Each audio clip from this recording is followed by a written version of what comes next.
8번 고칠게요. 08번 확인했는데 5만원이에요. 아 이게 OX 하려다가 못 고친 것 같아요. 5만원 그러니까 5천원은 너무 금액이 적지 않나.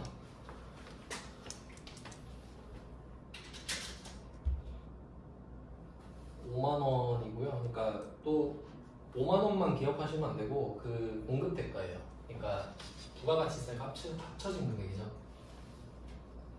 공급 대가는 110%입니다. 그러면 뭐 앞쪽에서는 세금 계산서 관련된 이슈를 좀 먼저 봤고, 그 다음에 이제 9번 문제를 한번 보시면 이제 그 붕괴 문제를 하나 넣는데요. 세무 1급이죠. 자, 이 문제를 이제 처음에 넣은 이유는 우리가 물건을 지금 팔았습니다. 제품을 팔았는데 세금 계산서 발급했죠. 전자로 잘 발급을 했어요. 근데 결제를 카드로 받았죠. 네. 수수료는 하지 말래요. 그럼 여기서 포인트는 우리는 증빙을 2개 주는 겁니다. 세금 계산서 하나 줬죠. 그리고 카드 점표도 줘야 되죠. 상대방이 카드를 내밀었으니까. 그럼 이때 우리가 세금을 2번 내야 됩니까? 그건 아니죠. 그러면 센 거 하나만 발급한 게 되잖아요. 네. 그러니까 지금 2개를 줬지만 세금 계산서 하나만 준 거죠. 네. 그러니까 11번 과세. 그것 때문에 지금 여기 넣는 겁니다. 이해되셨죠? 그러니까 가장 기본 문제예요 이게. 근데 세무 1급에 나왔지만 솔직히 이걸 모르면 어떡해요. 세금 계산서를 내고 카드 것도 냈는데 카드보다는 세금 계산서가 더 중요하니까 2개 같이 있으니까. 세금 그러면 계산서를 하나 내는 걸로 치는 거죠. 대표가 세금 계산서가 돼버리는 거죠. 근데 여기서 만약에 상대방이 세금 계산서를 달라는 말을 안 했어. 그럼 우리는 카드 점표만 주잖아요. 그럼 이제 카과로 바뀌는 거지. 중요한 문제입니다. 그러니까 제가 막 옛날에는 이런 문제를 찾으려고 막 세무 2급, 회계 1급 진짜 싹싹 뒤졌단 말이에요. 근데 이거 전산세무 1급 적었네요. 그래서 저도 이제 세무 1급을 보면서 느낀 게 세무 1급 정도는 해야 됩니다. 그러니까 실무에서 막 써먹으려면. 그러니까 제가 여러분한테 세무 1급 보세요라고는 안 해도 세무 1급 문제를 넣어버리잖아요. 아시겠죠? 무슨 의미인지. 이거 모르면 실무에서 이거 모르면 어떻게 돼요? 진짜 안 되죠. 이거 모르면 안 되지. 그래서 밑에 붕괴도 보시면 답도 달아놨죠? 외상 매출금인데 삼성카드 있잖아요. 왜냐면 이 돈은 카드 회사한테 받죠. 카드 회사한테. 네. 그러니까 이거 좀 잘 생각해 보세요. 과정을. 뭐 예를 들어서 A가 B한테 물건을 팔아요. 매출을 했어.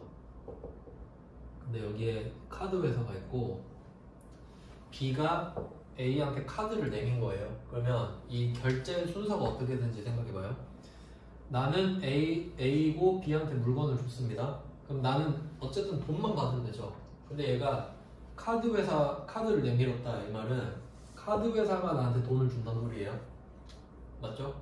그리고 B가 카드 회사한테 돈을 갚겠지. 이렇게 되는 겁니다. 그래서 우리가 지금 매출을 했기 때문에 외상 매출금이 되는 거고 카드 회사가 되는 거죠. 이 돈을 B한테 받는 게 아니죠. 그러면 얘는 어떻게 되겠어요? B는 외상 매입금이 되겠죠. 왜냐면 얘한테는 지금 제품을 샀지만 상품일 거 아니에요. 팔려고 사왔겠지. 그러면 이 외상 매입금 괄호에서 카드가 매개체가 되니까 지금 어려운 붕괴입니다. 삼성카드 표시해 주시고 9번 문제는 2개를 표시하셔야 돼요. 전자세금 계산서 하나, 그 다음에 밑에 붕괴에 외상매출금에 삼성카드 하나. 왜냐면 증빙은 2개지만 세금 계산서인 걸로 돼버렸고 근데 카드로 결제한 건 팩트잖아요. 그러니까 붕괴는 카드로 해야지. 아주 기본적인 건데 핵심적인 문제입니다. 그 다음에 2페이지로 갈게요. 이제 입력은 여러분이 할 줄 아시죠? 네.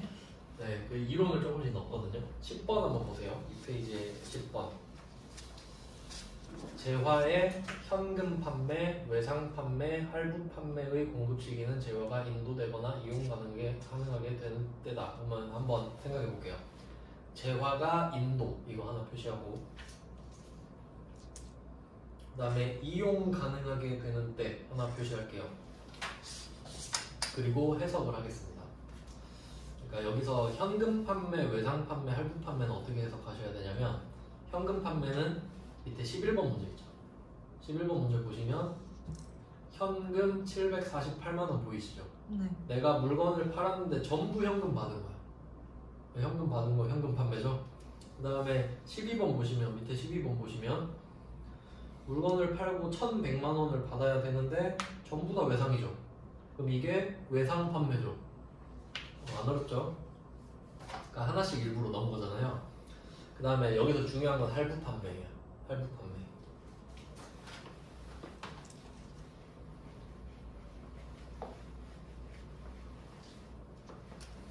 문제를 찾아보니까 이걸로 장난친 적은 없는데 좀 대비는 하셔야 될 것 같아요. 이제 할부를 한번 볼게요. 할부는 그냥 할부랑 장기 할부로 나눠집니다. 이렇게 두 개로 나눠지는데 좀 굳이 비교를 위해서 강조를 하면 이 할부 앞에 단기 할부 이렇게 하면 조금 더 강조를 하는 거예요. 단기 할부, 장기 할부. 그러면 할부는 기본적으로 뭐냐면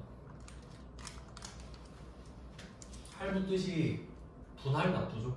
분할 납부니까 최소 2회 이상 2회 이상을 쪼개야 돼.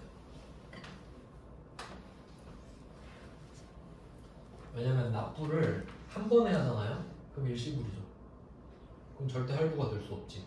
그러니까 한 번에 내면 일시불, 두 번 이상으로 내면 할부 이렇게 되는 거니까. 자, 그러면 단기 할부, 장기 할부는 어떻게 구분이 되냐? 자, 기간이 달라요. 그러니까 얘는 1년 이상이에요. 1년 이상. 그러면 자연스럽게 얘는 1년 미만이 되겠죠.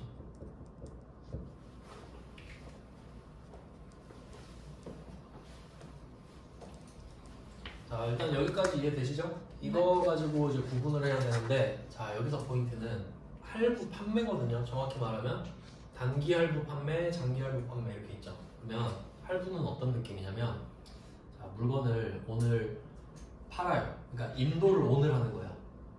인도를 해요. 그리고 돈을 뭐 2번 더 받는다 하면 이때 돈 받고 이때 돈 받고 이런 느낌이거든요. 그러니까 저는 어디까지 알아야 되냐면 1년 이상으로 끝이 아니라 언제부터 언제까지가 1년 이상인지도 알아야 돼요. 저는 그 시작점, 기산일이라고 하는데, 그러니까 얘는 할부 판매는 여러분이 할부로 판매를 한다고 해봐요. 그러면 기본적으로 물건을 먼저 주고 시작해요. 맞죠? 물건은 일단 주고 돈을 나중에 받는 거잖아요. 그러니까 여러분이 그 카드 긁을 때 생각해봐요. 만약에 내가 뭐 맥북 이런 거 사는데 12개월 할부로 산다고 해봐요. 물건은 일단 받죠. 돈만 12번 나눠서 내죠. 그럼 반대로 생각해봐. 반대로 걔는 물건을 일단 주고 돈을 이렇게 받잖아. 그러니까 제가 이 까맣게 칠한 거 있죠. 이게 물건을 주고 시작하는 거예요. 주고 시작했죠. 그리고 돈은 이때 받고 이때 받잖아요. 그러니까 할부는 그림이 이렇게 이어져야 돼. 주고 받고 받고. 맞죠? 인도, 납부 이렇게 되잖아요. 그러면 날짜는 어떻게 되냐면 이 인도일 있죠. 인도일 다음날. 정확히 말하면 인도일의 다음날이거든요. 네, 이것까지 물어볼 것 같지는 않고 그냥 참고로 말씀드리면 오늘 인도를 했다. 그럼 내일부터 되는 거예요. 내일부터 마지막 납부일까지. 이게 1년이 되냐 안 되냐. 근데 아마 여러분한테는 안 물어볼 것 같고, 근데 여기서 뭘 물어볼 거냐면 이걸 물어볼 겁니다. 자, 단기 할부는 공급 시기에 대한 질문인데 아까 보셨죠? 인도일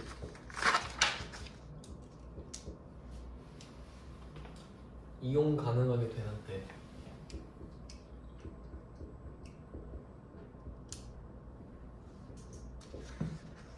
이렇게 되잖아요. 근데 사실 우리는 인도일만 알면 돼요.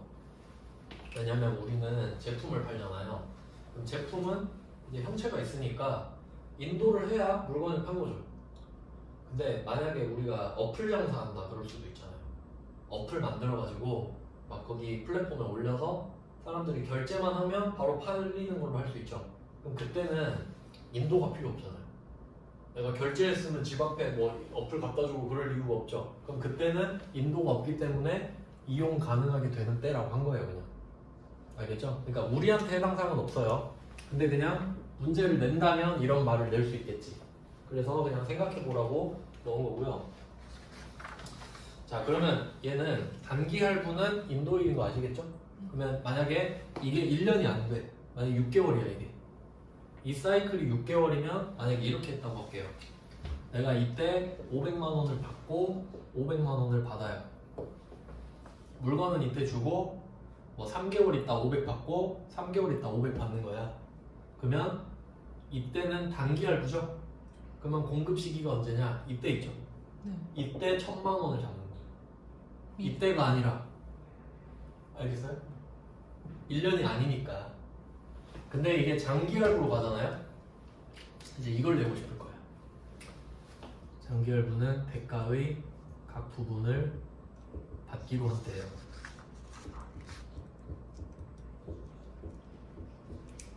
이렇게 되기 때문에 그러면 이 상황을 가지고 두 가지를 넣어볼게요. 할부 이렇게 하면 인도일에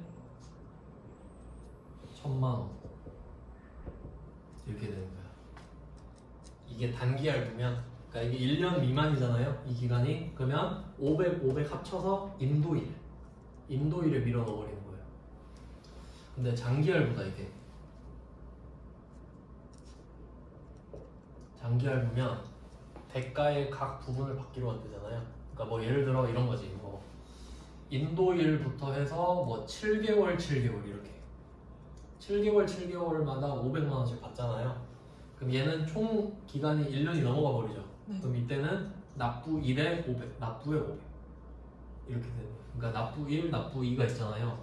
그럼 얘는 납부 1에 500 인식하고 납부 2에 500 이렇게 인식한다는 거예요. 대가의 각 부분을 받기로 한다니까. 뭐 이렇게 차이가 날 수 있습니다. 그러니까 답이 확 달라지죠? 확 달라지기 때문에. 근데 보통은 시험 문제 보니까 말로만 냈어요. 말로. 이 문제를 내진 않고. 하지만 이거 내면 많이 틀리겠죠. 네, 그래서 할부 판매는 단기 할부 판매고 여기서 그나마 건질 거는 할부 판매였습니다. 네, 그러면 3페이지로 한번 넘어가 보세요. 이따가 장기 할부 문제도 있어요, 따로. 네, 그 다음에 3페이지의 13번 문제는 요거는 어음 받은 거네. 이거는 회계 1급 때는 자세히 설명하겠지만 생리 2급에서는 어음 받았으니까 받을 어음입니다. 제품 매출이라 받을 어음인 거 아시죠? 네. 아, 오랜만에 복습을. 네, 우리가 보통 제조업인데 제품을 팔면 제품 매출 또는 상품을 팔 수도 있죠. 네, 이렇게 되면 이때 두 개가 나올 수 있었죠.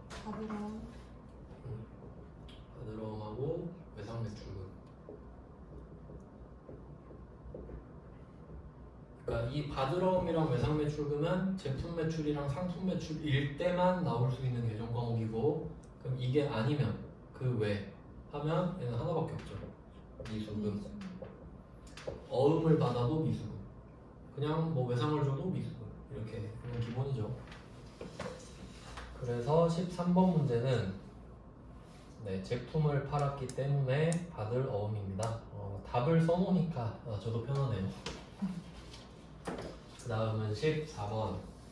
14번은 그 배서양수라고 하나 써보시면 되죠. 14번에 문제 두 번째 줄 보시면 배서양도 받았다고 나오잖아요. 그러면 상대방이 배서양도를 한 거니까 나는 배서양수가 되겠죠. 배서양수. 그래서 밑에 굵은 글씨로 좀 표시를 해놨거든요. 글씨체가 통일이 안 돼 있네. 좀 거슬리네요. 그래서 그 지금 우리의 거래처는 우성유통이고요. 우리가 지금 우성유통을 보고 있으니까 거래처는 우성유통이죠. 근데 얘가 어음을 줬단 말이에요.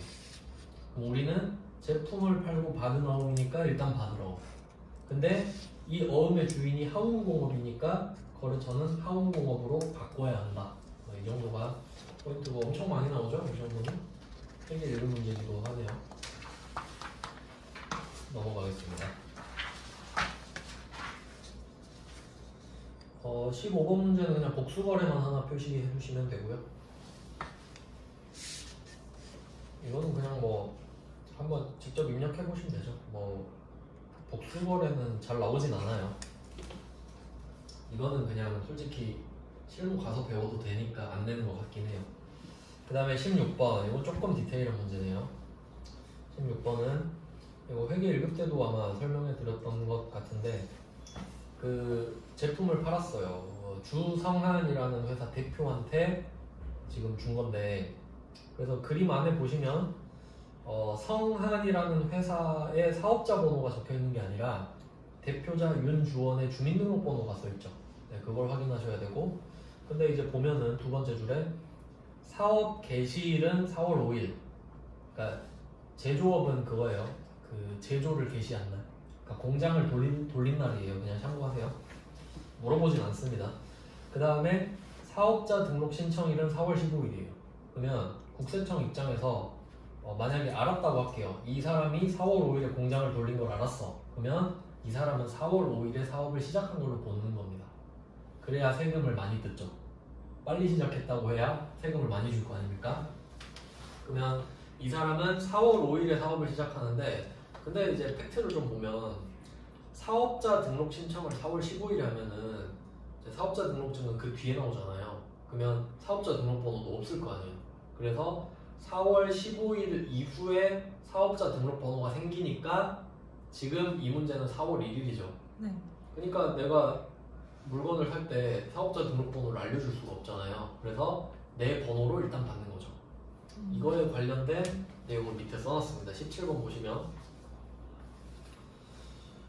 사업자 등록을 신청한 사업자가 사업자 등록증 발급일까지 거래에 대하여 해당 사업자 또는 대표자의 주민번호를 적어 발급받은 경우 당해 매입세액은 매입세액 공제가 가능하다.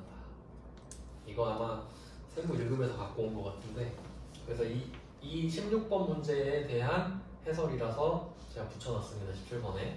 그리고 사실 이게 아니어도 18번 때문에라도 되거든요. 그러니까 16번에 있는 거는 우리가 물건을 판 거거든요. 근데 입장을 바꿔서 상대방이 윤주원이잖아요. 그럼 지금 우리는 어차피 부가세를 내기 때문에 상관없는데 윤주원은 이 세액 20만 원을 돌려받냐 200만 원을 돌려받냐 안 받냐가 되게 중요한 문제거든요. 근데 두 가지 근거로 해서 세액 공제를 받을 수 있다는 거지. 첫 번째 근거가 17번. 내가 사업자 등록증이 없으니까 내 주민등록번호로 일단 받아놓겠다. 그러면 그래 뭐 해줄게 이렇게 된다는 거고, 그 다음에 두 번째 근거 18번. 사업자 등록을 신청하기 전에 매입세액은 공제되지 않습니다. 지금 상황 맞죠? 사업자 등록하기 전이죠? 근데 공급 시기가 속하는 과세 기간이 끝난 후 20일 이내에 등록 신청을 하면 등록 신청일로부터, 이거 뭔 말인지 모르겠죠? 제가 그림 그려드릴게요. 이거 되게 중요한 거예요. 이거는 진짜 시험에 잘 나오고요. 중요해요. 실무에서도 중요하고 그냥 뭐 시험에 잘 나옵니다. 무슨 말이냐면 지금 이 사람이 사업자 등록 신청일이 4월 15일이잖아요.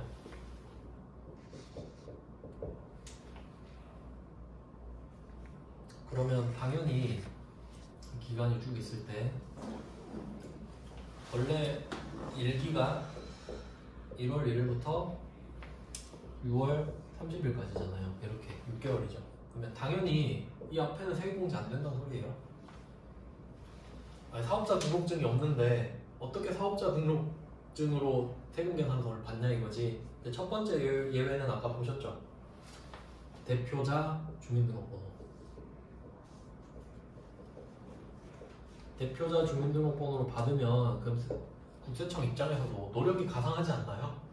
아 그래 받고 싶어서 애를 썼네. 그래 알았어 해줄게 이러겠죠? 첫 번째 근거. 자, 두 번째 근거를 배우는 겁니다. 두 번째 근거는 원래는 안 되지만 지금 18번에서 공급 시기가 속하는 과세 기간이 지금 1기예요. 4월 1일이니까. 그럼 이게 1기잖아요. 이 과세 기간이 끝나 6월 30일에. 그리고 20일 이내. 그럼 이 말은 7월 20일까지 이 말이지. 6월 30일이 끝나니까 20일 이내면 7월 20일.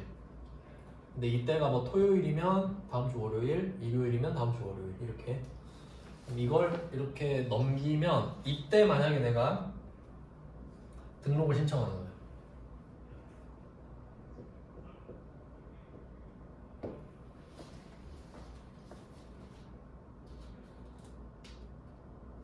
이거는 공급으로 바꿀게요. 이거는 공급을 하고 해야 돼. 그러니까 공급을 받은 거죠. 지금 우리 입장에서는 공급 받음. 그러면 원래는 이 사업자 등록을 4월 1일로 해야 되나? 이 문제랑 똑같이 하면 4월 1일이 되겠죠? 그러면 이 문제에 딱 맞춰서 해보면 내가 4월 1일에 물건을 샀죠. 16번 문제로 보면은 그러면 이건 사업자 등록을 하기 전이잖아요 지금? 그러니까 원래는 안 돼. 근데 이거 4월 1일을 받고 6월 30일에 끝났는데 내가 늦었지만 7월 20일에 사업자 등록을 했어요. 그러면 갑자기로 쭉 가가지고 1월 1일부터 7월 30일 것까지를 다 7월 20일 것까지를 다 해줘. 좋다.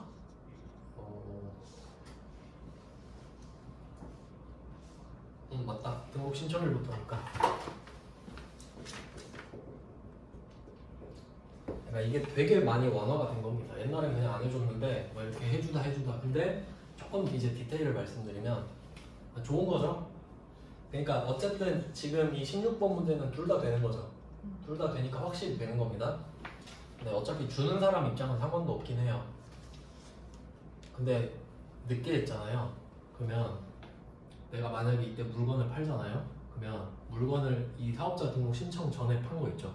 거기에 가산세 내요. 1%인가? 그러니까 미끼 던져주고 야 세액공제 해줄 테니까 7월 20일까지는 해. 그래요? 사업자 등록했어. 그럼 세액공제 받죠? 너 물건 판 거인데 가산세 내야겠다. 아시겠죠? 진짜 쪼잔하다. 근데 뭐 국세청도 이제 장사해야 되니까 돈 벌어야죠. 그러니까 세법을 정확하게 알아야 됩니다. 이것만 알면 와 국세청 착하네. 근데 전 알죠. 그러놓고 가산세 때릴 거면서 알고 있으니까. 그럼 넘기고 신청을 하는 게 근데 세액공제 분이 더 클 거예요.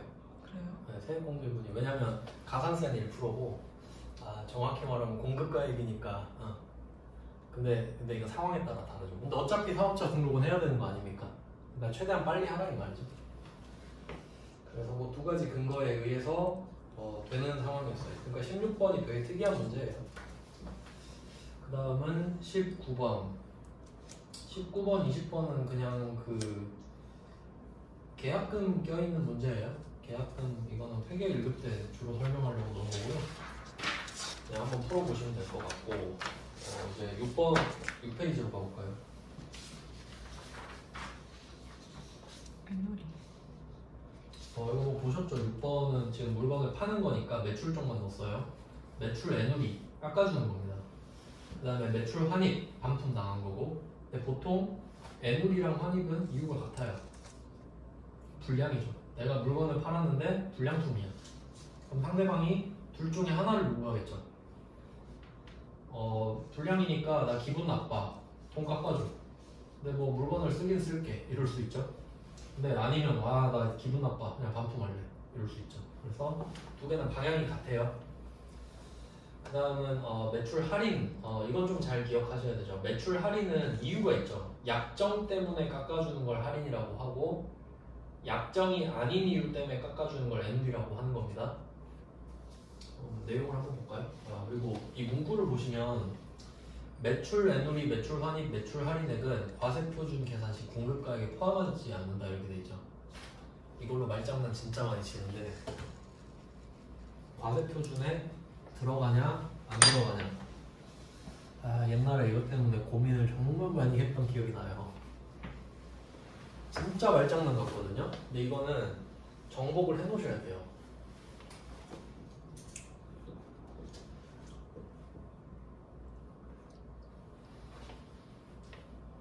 진짜 잘 가르쳐줘야 됩니다. 진짜 제대로 배운 적이 없어서 저는 이거를 제가 방법을 찾았거든요. 어떻게 해야 되냐면 이게 세 가지 문구가 나와요. 과세표준은 아시죠?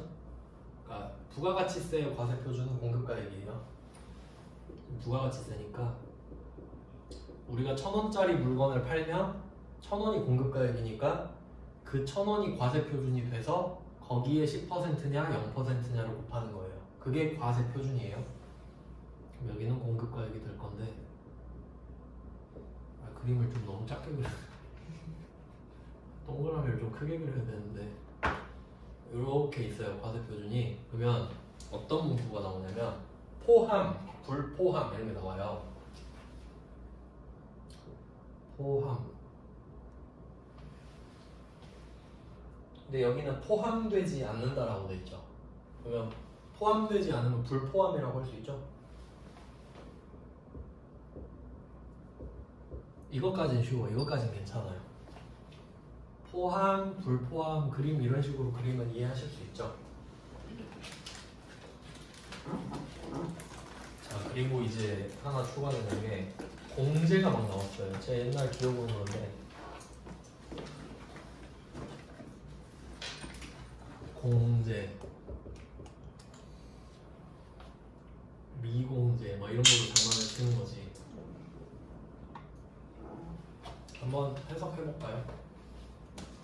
일단 포함, 불포함은 아시죠? 근데 공제라는 뜻을 생각해보면 공제는 빼다 라는 뜻이에요. 그러면 공제를 생각해보면 과세표준에서 공제한다 이 말은 그냥 불포함이랑 같은 의미가 되잖아요. 이 정도까지 확장을 해놓고 이제 어떻게 장난을 치냐면 지금은 이제 말로 하니까 이 정도로 끝나는데 계산 문제 같은 거 내잖아요. 그럼 이렇게 낸다니까. 계산 문제를 하면은 불포함 항목 있죠. 이걸 과세표준에 넣어놔. 그럼 원래 여기 있어야 되죠. 근데 이걸 넣어버린다니까? 그럼 어떻게 하라는 소리지? 빼라는 소리다. 직접 빼라는 소리야. 그러니까 예를 들면 이렇게 낸다는 거예요. 그러니까 과세표준이 1,000만 원 이렇게 있다.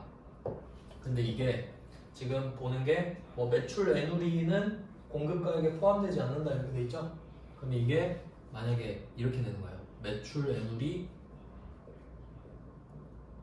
20만 원 포함돼 있다 이렇게 되는 거야. 그럼 우리는 생각을 해야 되죠. 이거 불포함 항목인데? 맞죠? 근데 이게 과세표준에 포함돼 있어 버리네? 그럼 여기 있어야 되는 게 들어가 있잖아요. 네. 빼라는 소리지. 이해돼요? 그러면 이렇게 또 낼 수 있겠네? 매출 애누리 20만 원이 제외돼 있다. 신경 안 써. 그러면 얘는 불포함 또는 공제인데 밖에 나와 있죠 지금. 그럼 어쩌란 소리지? 가만히 있어라. 제일 어려운 게 가만히 있는 거거든요. 왜냐면 뭐라도 해야 될 것 같잖아. 근데 가만히 있는 게 답이야. 이해되시죠? 어떻게 장난칠 수 있는지. 그러니까 이렇게 문제는 무궁무진해요. 왜냐면 사람들이 이거 제대로 이해하고 쓰는 게 아니거든. 그냥 뭐 대충 하다 보니까 됐던데 하고 그냥 대충 찍어. 그럼 절대 정확하지가 않죠. 그래서 이렇게 장난을 칠 수가 있다. 그리고 이제 공제의 뜻을 모르면 또 헷갈릴 수 있는 거죠. 그래서 뭐 어떤 거는 뭐 미공제 항목인데 공제하지 않았다 이렇게 되는 거예요. 그럼 미공제 항목인데 공제하지 않으면 잘한 거죠. 그렇게 낼 수 있으니까 한번 생각을 해보자 이거예요. 그래서 일단 21번은 맞는 말이 되죠. 얘네들은 포함되면 안 되는 겁니다. 빼야 돼요. 그래서 이거를 계정 과목으로 치면은요. 그러니까 그림으로 그리면 이런데 우리가 무슨 뭐 매출 하잖아요. 제품 매출, 상품 매출 이렇게 하잖아요. 여기에서 매출 환입 및 애누리인가? 이름이? 이거 하나 빼고 그다음에 매출 할인 이렇게 빼고 이것도 여러분 잘 알고 계셔야 됩니다. 그러니까 이 세 개는 계정 과목이거든요. 뭐 제품 매출, 상품 매출 계정 과목이고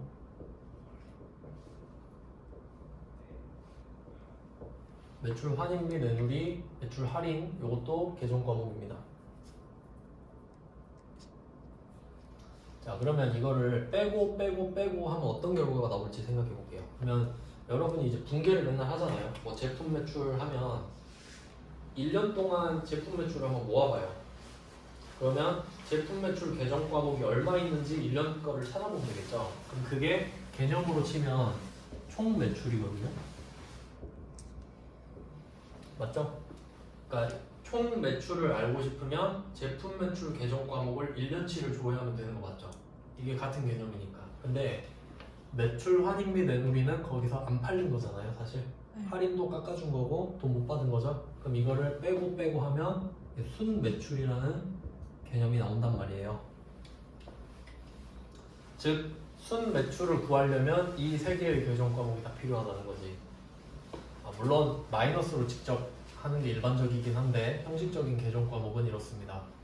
근데 만약에 문제에서 이런 걸 내는 거예요. 순 매출이랑 총 매출을 다 알려줘. 그리고 골라서 쓰라는 거예요. 그러면 뭘 써야 되죠? 순매출 써야지. 순매출이 중요하니까 순매출을 구하고 있는 거죠. 그래서 우리가 일반적으로 회사 매출이 얼마다라고 할 때는 당연히 순매출을 말하는 거예요. 총매출은 의미가 없어요. 왜냐면 제가 옛날에 말씀드렸죠. 1조 원어치 물건을 팔았는데 반품을 1조 원어치 먹었어. 0이죠? 그럼 총매출은 1조고 순매출은 0원이죠. 그럼 당연히 순매출 0원이 중요한 거지. 네, 그 말이에요. 네, 그렇게 됐습니다. 상황은 봤고, 그 다음에 22번을 보시면 이게 진짜죠. 22번은 하자가 있어서 수정 세금계산서를 발급했다. 마이너스, 그러니까 여기에서는 수량 마이너스 50만 표시하시면 돼요. 수량 마이너스 50만. 반품당했다는 소리잖아요.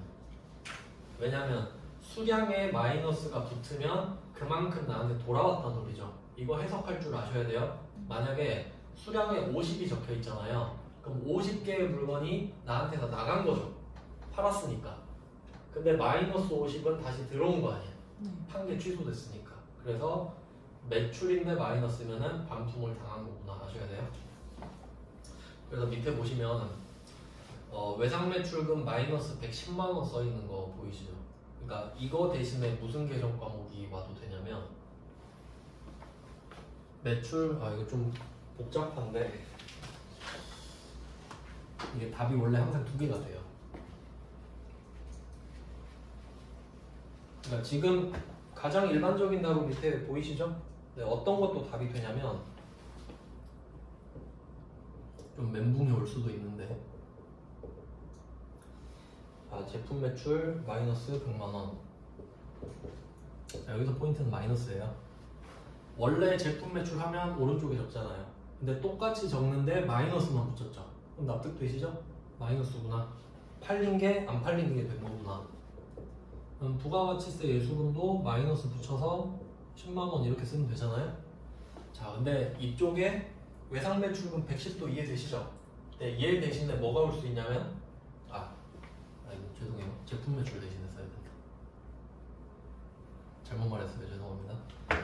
외상 매출금까지는 똑같아요. 마이너스 110만원. 근데 제품 매출을 아예 깎아버렸잖아요. 그럼 이 말은 뭐냐면 여기서 깎은 거예요. 그냥 여기서 금액을 빼버린 거라고. 근데 이걸로 빼도 되죠. 그러니까 즉 여기서 제품 매출 마이너스 100만원 있잖아요. 요건 직접 차감이에요. 매출 환입 및 내놓기? 이거는 매출 환입 및 내놓기는 간접. 얘는 직접 빼버리는 거고 이건 간접으로 빼버리는 거죠. 그러면 어떤 것도 답이 되냐면 매출 환입 및 내놓기. 마이너스 100만? 얘는 그냥 100만원. 그냥 100만? 왜냐면 얘는 존재가 마이너스니까. 제품 매출이 여기잖아요. 그러니까 얘는 자리가 그냥 왼쪽인 거예요. 마이너스 계정 과목이니까. 알겠어요? 그러니까 얘도 정답 처리가 돼. 네, 괜히 말했나? 아니요. 이해됐습니다. 하여튼 그러니까 제품 매출을 직접 깎아도 되고 계정 과목을 써서 깎아도 돼. 그러니까 얘는 간접법이지, 간접법. 부가가치 예수금은 혼자서 오른쪽에 얘 둘은 안 바뀌어요. 안 바뀌어요. 얘 둘은 왜냐면 마이너스 썼으니까. 근데 얘는 성격 자체가 마이너스잖아요. 그러니까 제품 매출을 쓸 때는 마이너스로 직접 빼줘야 되는데 얘는 성격이 마이너스니까 자리만 이용해서 쓰면 돼. 그럼 실제로 이거 해보시면 차대변이 맞아떨어지는 거죠. 왜냐면 왼쪽이 지금 마이너스 110이죠. 그럼 얘는 플러스 100이잖아요. 그럼 얘는 어떻게 해요? 합계가 마이너스 10이지. 얘도 마이너스 10이잖아. 이렇게 해도 맞아떨어진다. 그러니까 결과적으로 보면 순매출이 달라져요? 안 달라지지. 여기서 빼놔, 여기서 빼놔. 똑같지. 근데 만약에 막 출제자가 간접 차감법을 써라 뭐 이딴 놈 나오면 이게 답인 거예요. 근데 그럴 리는 없고 그냥 이해는 되시죠? 들어봤을 때. 아 그럼 답은 당연히 밑에 거 쓰는 게 좋지. 이게 훨씬 편하잖아요. 결과가 똑같은데. 그래서 얘는 그냥 간접법이다. 뭐 비교해서 써두시면 써두시고. 그러니까 제품 매출 마이너스는 직접 차감. 이 계정을 쓰면 간접 차감. 이렇게 됩니다. 그래서 복수 정답 처리가 당연히 된다. 네, 그래서 뭐 추가적으로 좀 그 적어놓은 게 23번. 아, 옛날에 말 잘못한 것 같은데 23번을 써놨어요. 자, 처음 공급한 재화가 환입됐다. 이게 반품이죠. 공급 환입이 반품이에요. 매출 환입이에요. 자, 재화가 환입된 날, 그러니까 오늘 빠꾸 먹은 날을 작성일로 쓰고 비고에 이걸 처음에 언제 팔았는지를 덧붙여 줍니다. 옛날에 반대로 제가 말씀드렸던 것 같은데요. 이건 좀 기억하고 계셔야 됩니다. 이거 오답으로 잘 나와요. 두 개 바꿔버려요. 그러니까 반품된 날을 적어야 되잖아요. 네, 처음 물건 판 날을 적고 비고에 반품 날짜 적어라. 그럼 그래도 그럴싸하거든. 그러니까 요거는 좀 통째로 잘 기억해 주세요. 네, 그리고 24번은 그냥 뭐 24번은 깎아주는 거죠. 24번은 애누리. 그러니까 22번은 매출 환입. 22번은 매출 환입. 24번은 매출 애누리. 똑같습니다. 그럼 얘도 답 어떻게 돼요? 제품 매출 마이너스 300 대신에 차변에다가 매출 환입 및 애누리 300 써도 되겠네. 맞죠? 똑같으니까. 왜냐면 계정 과목이 두 개 다 표시되잖아요. 얘는. 아마 참고로 알고 계시면 됩니다. 근데 어디 가서 이거 말하면 변태라고 하긴 하겠다. 뭐 그런 걸 알아? 좀 그런 느낌이네요. 아 근데 왜 이거를 말씀을 드리냐면 그러니까 전산회계 1급 문제 지금 25번 보시면 전산회계 1급이잖아요. 근데 회계 1급은 가끔씩 부가세 쌩 깔 때 있단 말이에요. 그러니까 너 부가세 모르지? 막 이런 느낌으로 그때는 어떻게 해요? 간접법만 쓰잖아. 그러니까 답 보시면 매출 환입 및 애누리죠? 그다음 답이 또 뭐가 되는지 아시겠죠? 제품 매출을 대변에 마이너스 57만 원 써도 똑같잖아. 그래도 정답 처리해줘. 그러면 해야죠. 왜냐면 맞잖아요. 결과가 안 틀리잖아. 그러니까 자신감을 갖고 있어야 돼. 정확히 알면 자신감이 생기죠. 이것도 근데 그렇게 모험을 하진 않죠. 근데 그게 정답 처리 되려면 이의제기해야 돼. 이것도 되잖아요. 그러네요. 이렇게 돼. 제가 해드릴게요. 하면 이의제기 제가 할게요. 그럼 복수 정답 처리돼요.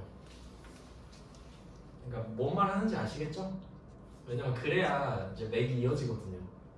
왜냐면 이렇게 생각하실까봐 메인 매출 전표는 제품 매출 마이너스만 답이고 일반 전표는 계정 과목을 써야 답인가? 이렇게 생각할 수 있잖아요.